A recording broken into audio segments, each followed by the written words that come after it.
kung hindi po nila pinapahalagahan yun, hindi naman po silang may-ari ng langit. Tandaan po natin yun, mga kapatid. Kaya yung sinasabi nung Rhea sa Sondoncillo na naghahanap lang daw ako ng damay sa kalagim-lagim na sasapitin ko. Palagay ko hindi ako yung merong sasapiting malagim na hinaharap. Palagay ko, si Daniel Rason ang number 1, may sasapiting kalagim-lagim na inaharap dahil sa mga ginagawa niya ngayon. Correct, marami pong ganyan. Pinupuri ang sarili, self-centered, attention seeker. Laging may sympathy issue.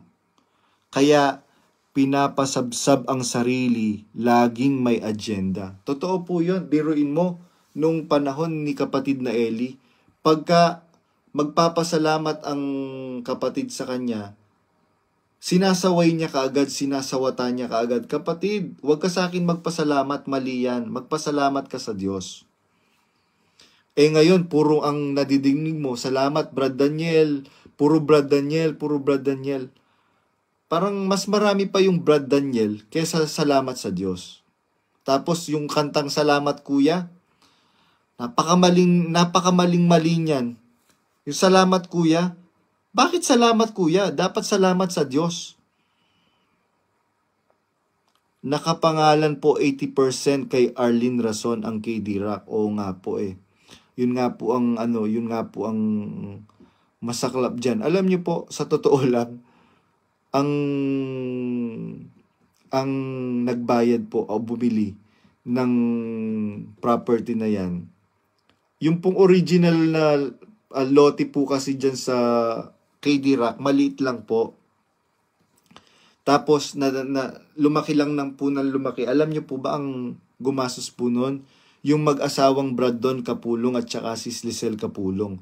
Dahil sa mga pera sa Marseed Blue, sa hydrogen water, tsaka sa iba pang mga negosyo nila. Kaya ako, kahit papaano nalungkot ako dahil naagrabyado po yung dalawang mag-asawa na yon.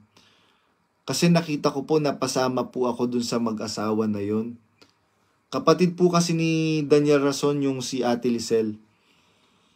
Nakita ko talaga na lahat ng kinikita nila binibigay nila noon kay Brother Eli. Lumalaban po talaga, in fairness po, nakita ko po lumalaban po talaga ng ubusan yung mag-asawa po na yon. 80% shareholder. Kapag gumagawa po ba ng mabuti, dapat naka-video habang namimigay sa mga walang anuman, dapat naka-video. Hindi po ayaw po na Biblia yun, Nakasulat po yun sa Mateo 6:1-2. Mag-ingat kayo na huwag magsigawa ng katwiran sa harap ng mga tao upang kanilang makita. Sa ibang paraan, ay wala kayong ganti ng inyong Ama na nasa langit. Malinaw po yung nakasulat. Mateo 6:1-2. Hindi po natin kailangan bigyan ng interpretation po yun. Lumalaban ng ubusan ang mga kapatid. Tapos ang yayaman ng royal family. Di na naawa sa mga kapatid. Naghihirap sila. Saglit po, babasahin ko yung. Naghihirap sila,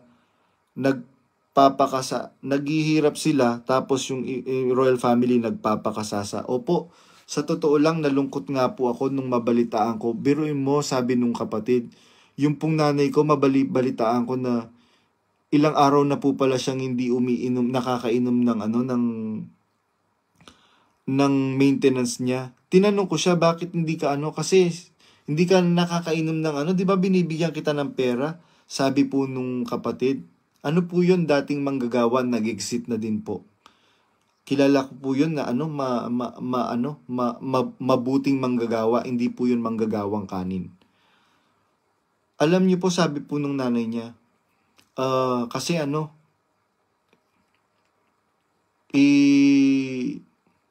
itinulong ko dun sa pambili ng concert ticket.